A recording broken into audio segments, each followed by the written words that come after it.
Feeling like a shark in a shrimp tank. Big fish, small pond in the shrimp tank. Hey everyone, this is Mark Scribner. I'm your host of the Shrimp Tank here in Boston today. The Shrimp Tank can be followed basically anywhere that you get your podcast: Apple, Google, Stitch, SoundCloud, Spotify. We are nationally syndicated through iHeart. You can follow the show at shrimptank.com/Boston. And again, we have 13 cities with all different collaborators all across the country with different really cool companies. And today we have another great guest today. His name is Henry Kaminski Jr., not like the Kaminski method that you see on Netflix, one of those popular famous shows, but I think he's actually more interesting.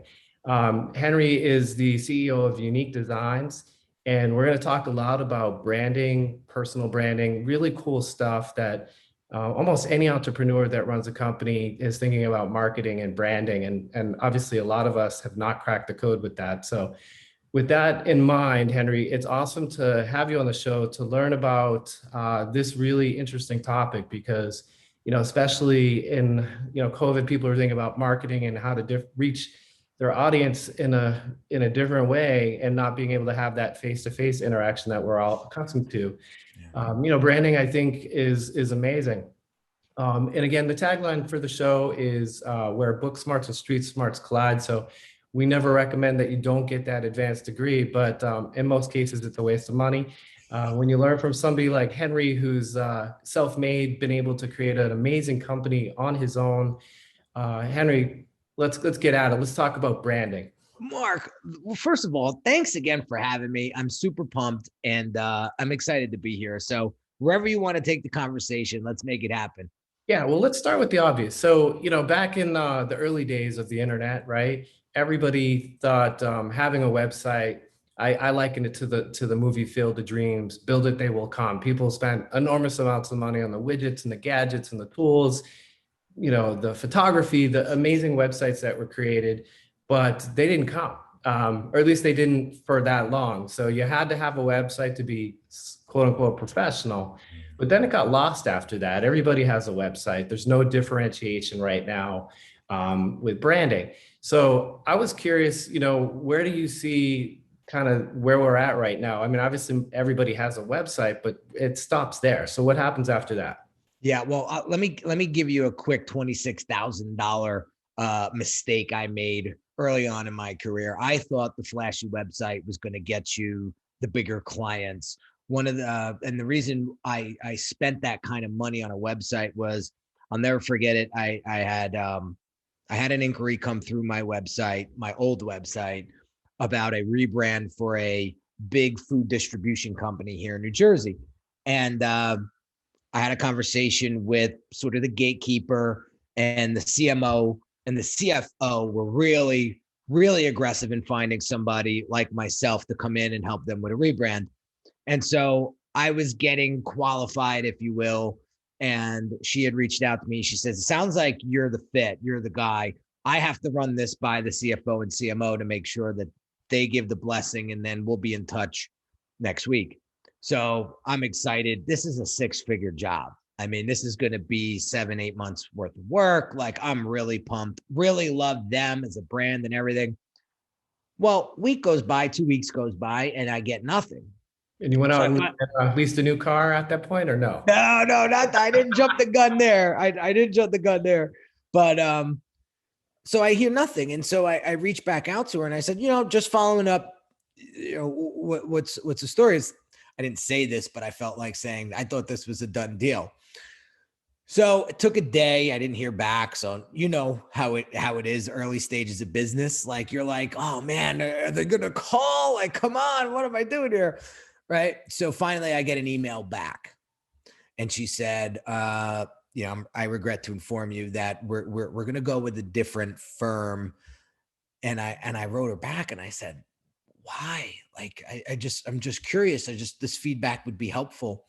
And she said, don't take this the wrong way, but our CMO thought that you looked too small of a business to take on a project of this magnitude. So when I found out the firm that they actually hired, I actually, through an insider, I found out that they actually paid 5 times more than what I charged. Mm-hmm.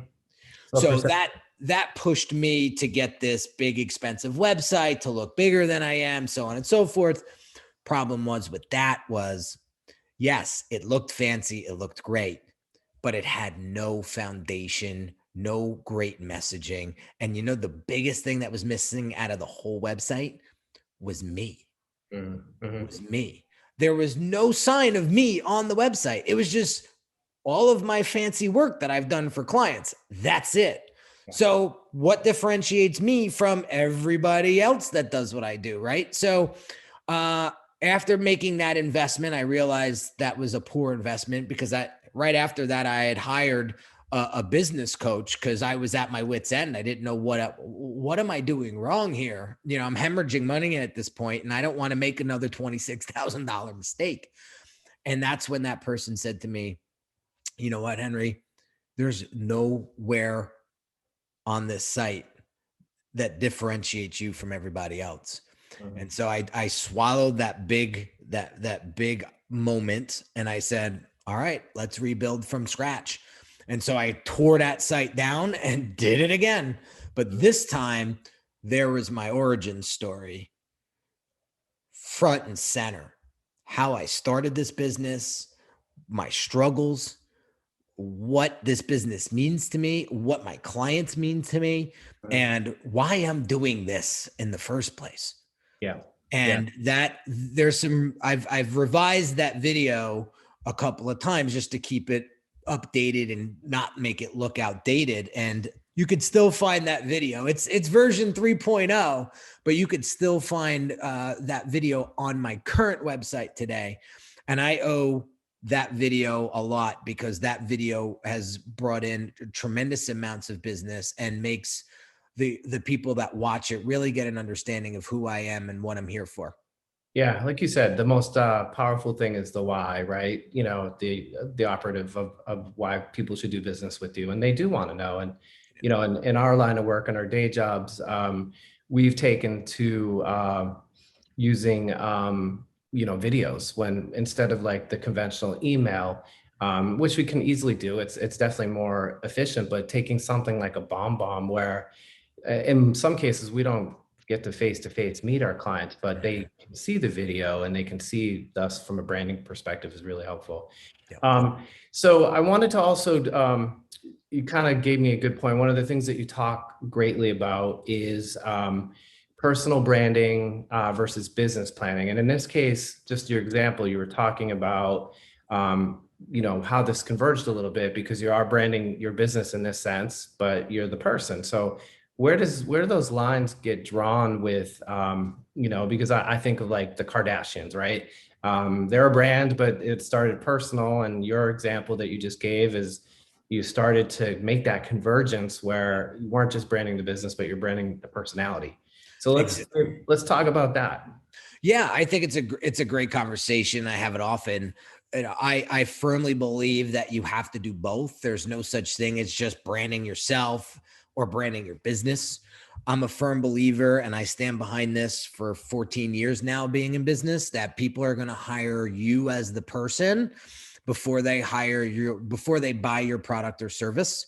I think that's where the relationship and the emotion and the feeling come into play a lot. And I feel like that is your point of differentiation. Yourself, the person that's running the operation, that's what makes you different that's what makes your business different from everybody else. So if that piece of the business is missing, chances are you're not going to get that business. The great thing about building your personal brand first is it really helps you take your values, your mission, your vision, and it starts there, and that weaves into the business brand. That seeps down into the business brand. The cool thing about designing your business brand is that eventually is going to outgrow you. It's going to outlive you. It's going to help you scale at levels that you couldn't at a personal brand level. So I always say, start with your personal brand, build that out, get that intentional, get that dialed into the people that you want to connect with, and then once you get to a certain level where it's time to build out the business brand, that's when you start to productize your services and really take your core values and flush them into the business brand. And now your business brand becomes way, way bigger than you could ever be as a personal brand. And that's what we've done here with Unique Designz. It started out with me. And then we morphed me into the brand doctor.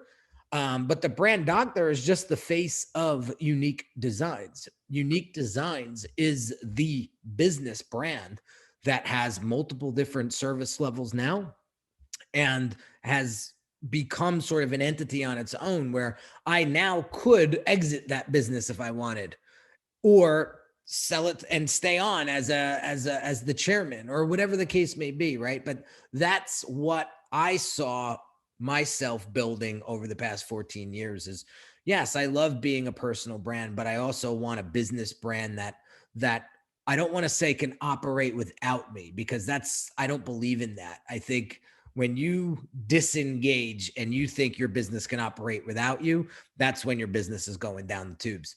So that business can certainly, we have that business can run autonomously, but I still need to be there.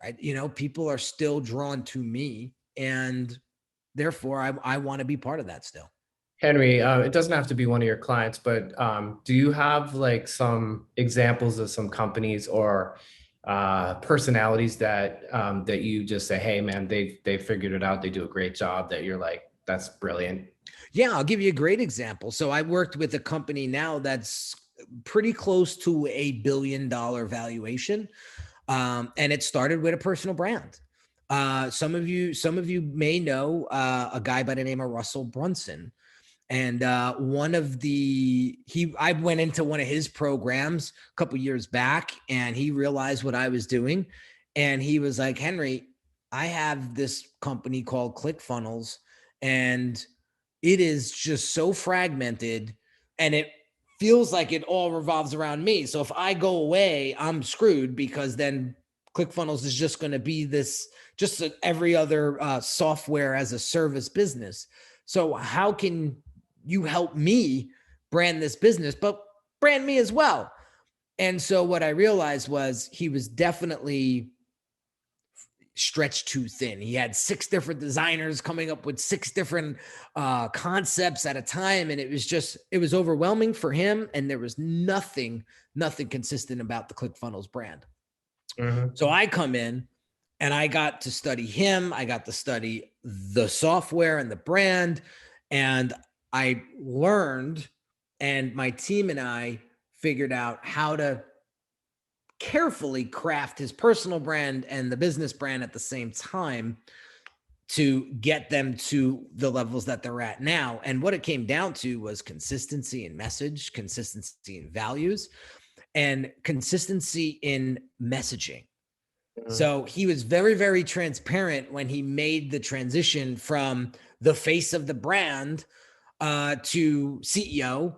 And then he said, I don't want to be CEO anymore. I am therefore sending this CEO position over to this person. I'm going to be the chairman, and I'm going to be able to do crazy things that I never thought I'd be able to do. But everything stayed super consistent all the way out. And the cool thing about that engagement was, about 6 months after I stopped working with them, they scaled to 100 million in revenues. And then shortly after that, they went to 300, 400, 500. And now we're at the point now where they're right under the $1 billion valuation. And I'm curious to see what happens moving forward. Curious to see what they do with this business, but that's a perfect example of how you take both and build it into something as big as that. Yeah. So let's, I'll just dovetail that question. What would be cringeworthy in your, like, I mean, you don't have to if you're not comfortable, but if you see something, you're like, holy, this is just terrible. Well, I do that a lot, as a designer, I see things a lot differently. I'm a graphic designer at my core, you know what I mean? But I've matured this business into a boutique branding agency. So I look at businesses and I look at brands a lot more critical, I think, than average people. Like I'm going to be very, very critical on a font selection. And some people may think, well, that doesn't matter at all. Mhm. Well, it does to certain people, you Mhm. know, and including myself. So you never know. That's why it's so important for you guys to understand that you really need to understand who your ideal audience is. And that question, like, who do you serve, should be revisited 2, 3 times a week. That sounds a lot, but you can never ask that question enough, in my opinion. So Mhm. some of the cringeworthy stuff that I see is people trying to build these marketing and sales funnels with no real core brand foundation. There's no consistency. There's 4 or 5 different color schemes. The messaging is all over the place. You don't really know as a consumer who they're trying to help, but yet they're out there trying to take your money. Mhm. That's a big problem for me. Yeah. And I try to help those people. I don't poo-poo them. I try to help those people because those are the people that need it the most.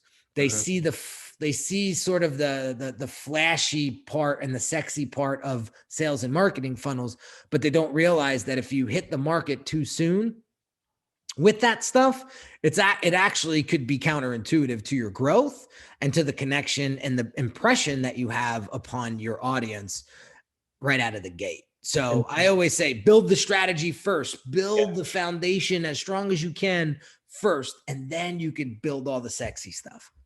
Yeah, I was fortunate enough to interview the CMO of CVS a couple weeks ago. Really awesome guy, legendary in the industry.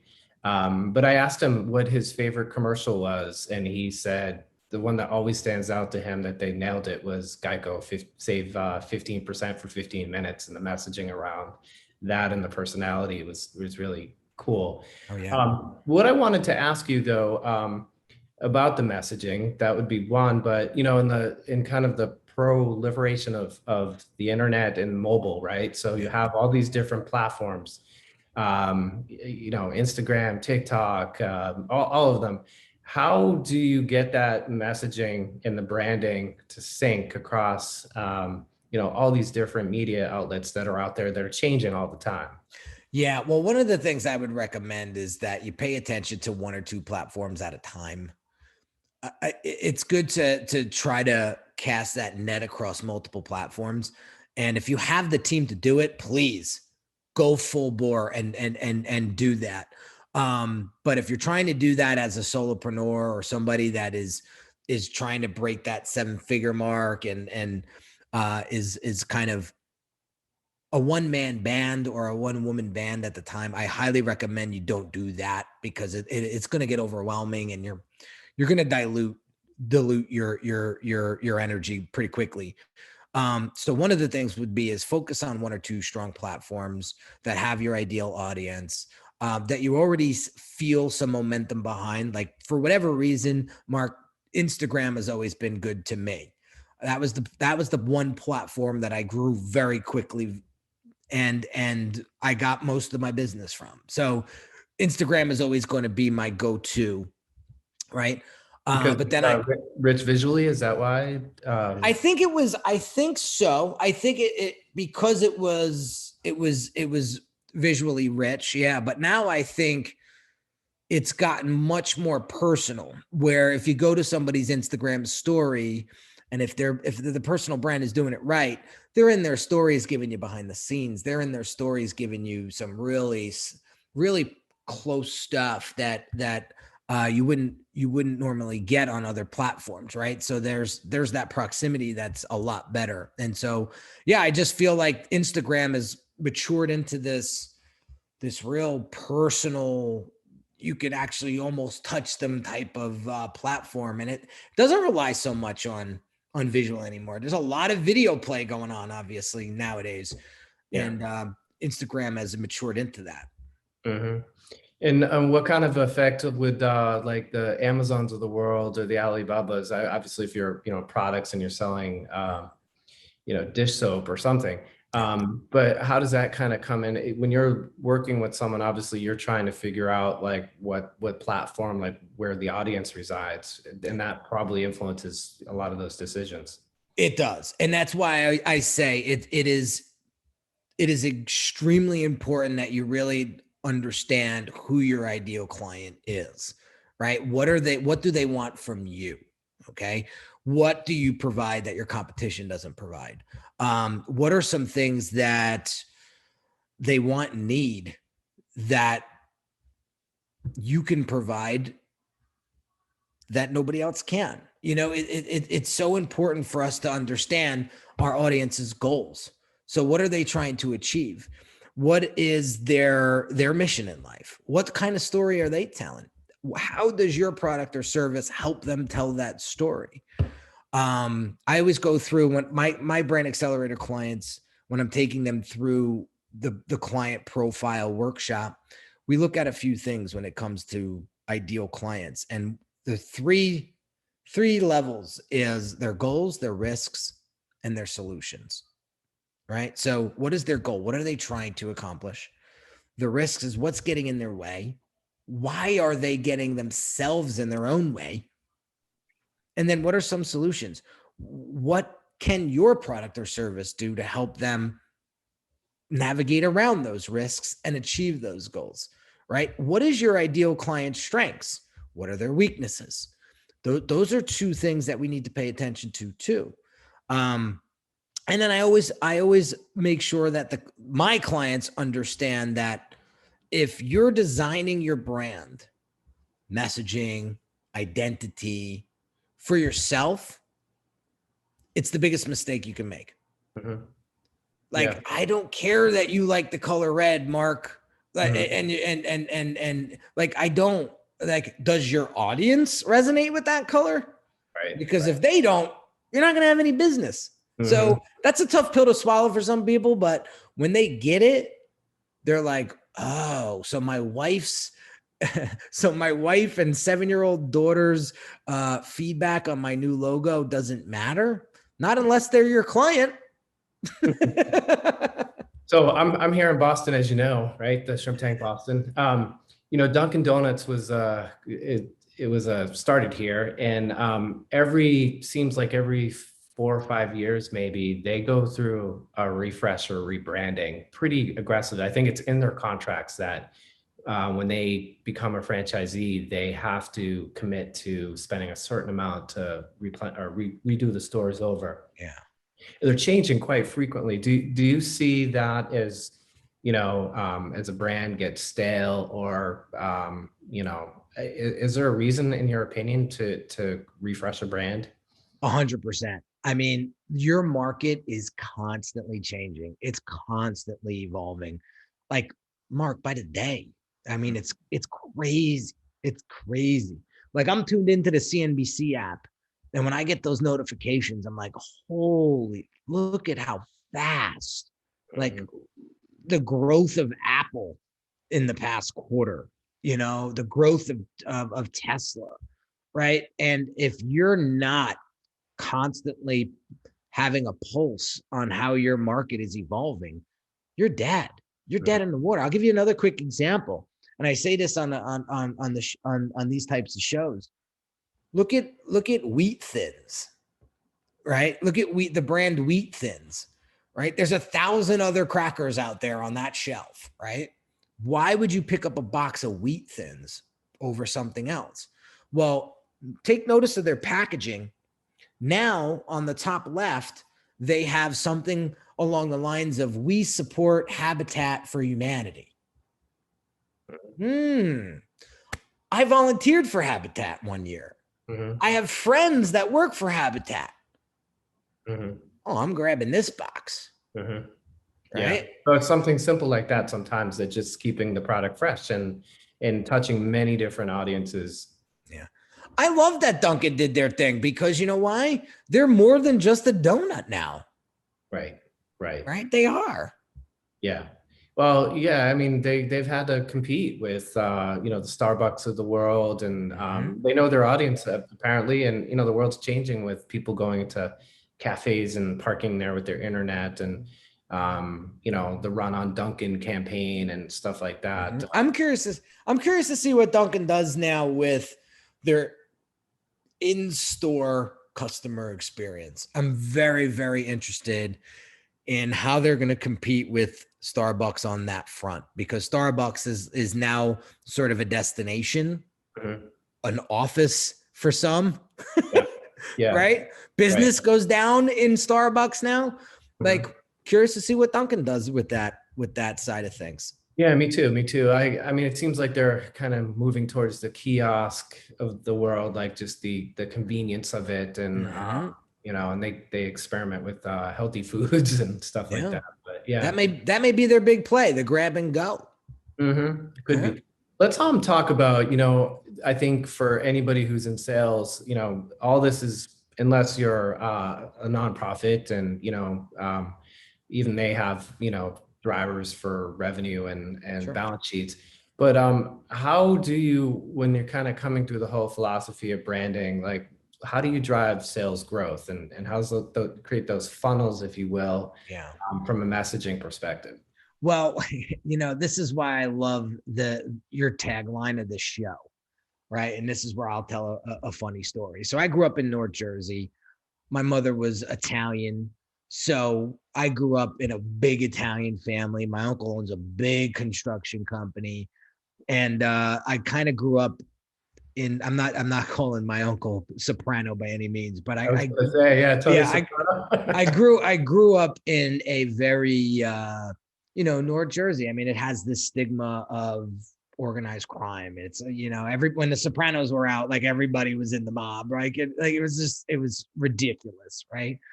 But I grew up in that environment my whole life, right? And I took notes. Like I did. I learned a lot from them. And there were guys in my neighborhood where I was like, okay. Those were Utes, right? Two Utes. Yeah, the two Utes. I get, I get you, quote unquote, own a plumbing company, but it's there's no way you're driving an SL 500, as a plumber. You know what I mean? I get it, right? But here's the point that I'm trying to make. And let's not forget, I've seen in my lifetime a lot of favors being delivered, right? And no, don't worry about it. Don't worry about it. I got you. Don't worry about it. And then when it comes time that they need a favor, 9 times out of 10, you get it done. Right? Now, I'm not saying it. No, you could take that in organized crime fashion, or you could take it in real legitimate business, right? I've landed some of my biggest clients, like John Bon Jovi, Russell Brunson, another one, through that philosophy, where I'll give you a funny example. So Russell had this podcast, and I hated his podcast cover design. I hated it. Right? The podcast was awesome. Podcast cover design looked like my 4-year-old son did it.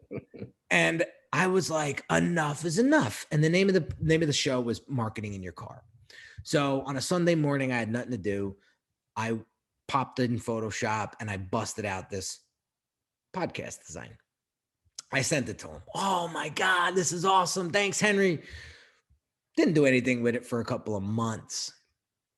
Hits me up out of nowhere one day and says, hey, I need a couple tweaks made to that podcast cover. We're going to change the cover design. Can you help me? Yeah, sure. Sent that to him. The next day he hit me back and he's like, Henry, we need your help. Like we need some consistency. Mark, that turned into 2.5 years, multiple 6 figures of business. So that's how that drives business. I agree. I always tell people around, I work in people say I want to pay you. And I'm like, I work in a world of abundance. Like, this is what I'm looking for. If you ever find a way, but, pay it forward somehow. And I can't tell you how many times and I don't do it from a manipulation perspective. It's just the way I think. But, a lot of people I call them alligator arms. Like they're never going to reach out and get that check, but it goes a long way in business if you're paying it forward, and if you're always looking to get paid for every single thing you do. And we both of us, I think, are pretty fortunate with all the lessons that we've learned to share that with other people. You can't do it all the time, but Yeah. it really is under. Let me give you one more example, real fresh, because I just heard it today. There is this YouTuber out there, and he's into like animation, Mhm. and young guy. He's a big Star Wars fan, right? And he was so unimpressed with the CGI that Lucasfilms was doing to make Luke Skywalker look young. Right. Right. So he took it upon himself to do the CGI on Luke Skywalker's face. Or maybe it's not CGI, but the face work, right? And instead of Disney or Lucasfilms coming at him with lawsuits, they hired him. Right.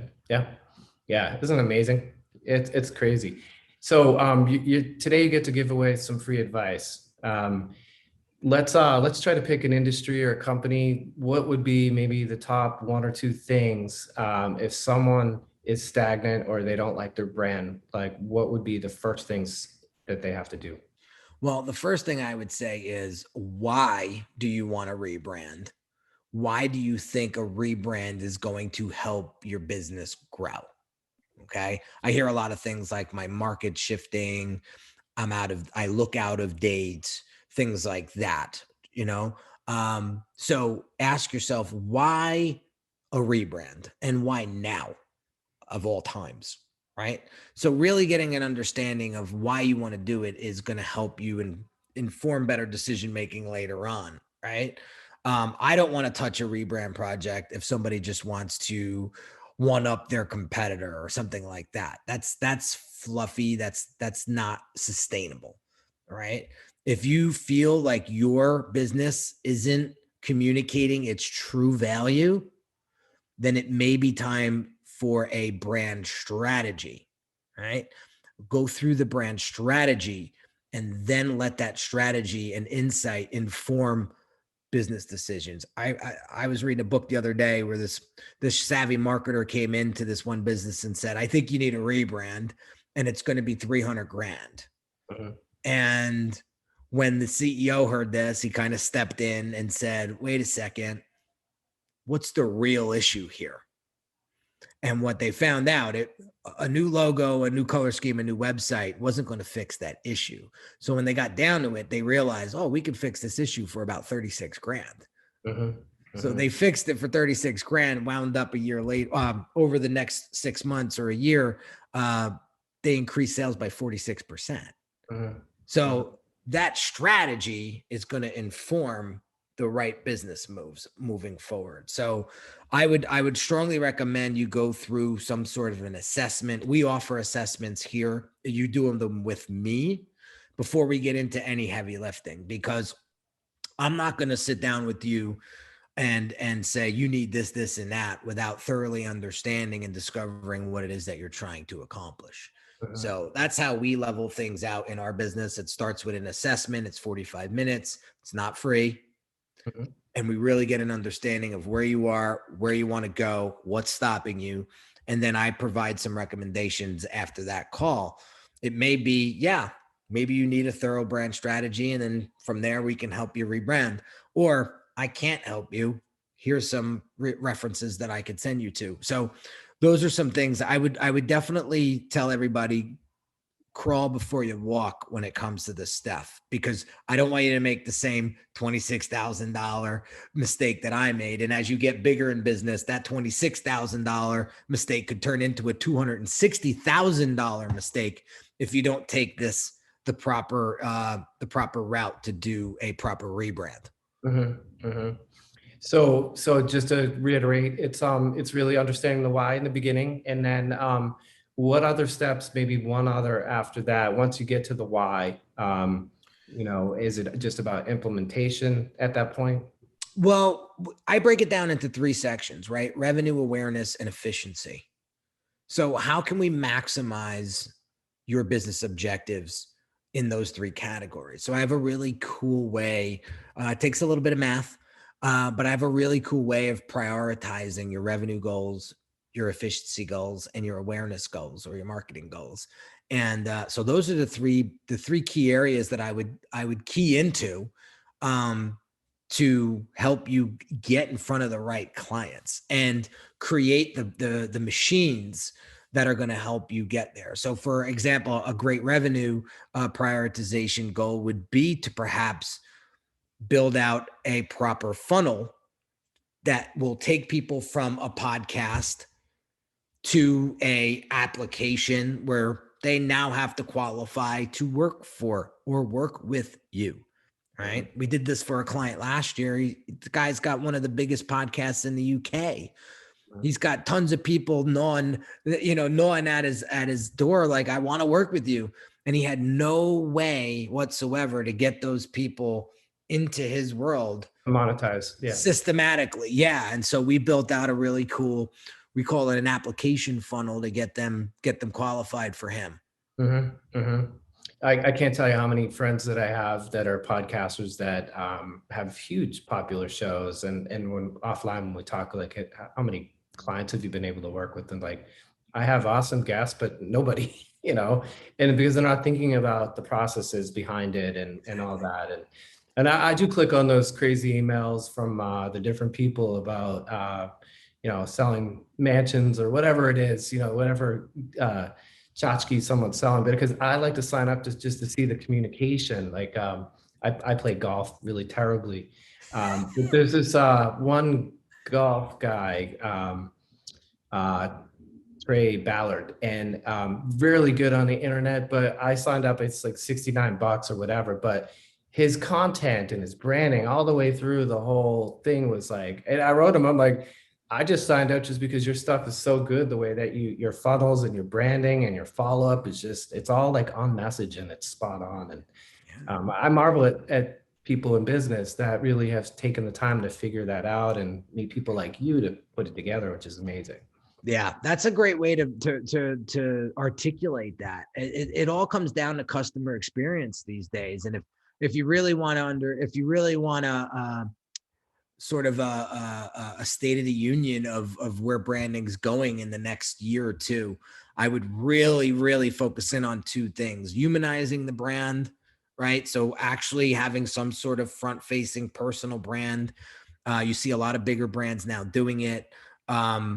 And also really focusing in on your customer's experience. One of the big differentiators that we have in our business is not only my expertise, but the feeling and experience you get from the minute you make your investment with me and my firm to the minute you leave, right? When you spend this kind of money on your business, you should deserve the experience of a lifetime. And when you walk into a Ritz-Carlton, like, you want to know that you're taken care of and your next move is already being thought of by them, right? Yeah. And that's what we've been able to master, not only for us, but for our clients. So the greater the customer experience, the more referrals, the reviews, the more clients. Yeah, and that's what we do. I every new client, we take a debrief and we're like, how was this experience for them across the board? And when it's, A's across the board, we're like, that's what we're replicating all the time. Like, that's our formula. That's what we want to deliver. Let's get the consistency there, so it's always happening. We're about ready to wrap up, but before I do that, couple keynotes. Remind all our listeners that you can subscribe to this channel. You can get all these shows, all the 13 shows, shrimptank.com/Boston, Google, Stitch, SoundCloud. Henry, for our interested guests, anyone who wants to get a hold of you, your information is going to be right below your picture and all that, but is there a best way to learn more about Unique Designz, Henry Kaminski Jr., and all the great stuff that you're doing? Yeah, so I keep it really easy. Talk about a customer experience. Just go to my website. You'll get my YouTube, my podcast, my Instagram, and tons of free content that'll help you grow and build a profitable and reputable personality brand. And you could go to Unique Designz with a Z at the end, not an S, .net. And you'll get a free masterclass there as well. and highly recommend you take that. And where you are falling short when it comes to scaling this to the 7 and 8 figure level. Great. Well, thanks again, and we'll look forward to maybe having you back when we know the industry is going to change. All industries do, but thanks again for your time. And if you have any interest in Henry's services, I highly recommend him. Just give him a call or link onto his website. Mark, thanks again for having me. Thank you so much, Henry. I've been feeling like a shark in a shrimp tank. Big fish, small pond in a shrimp tank.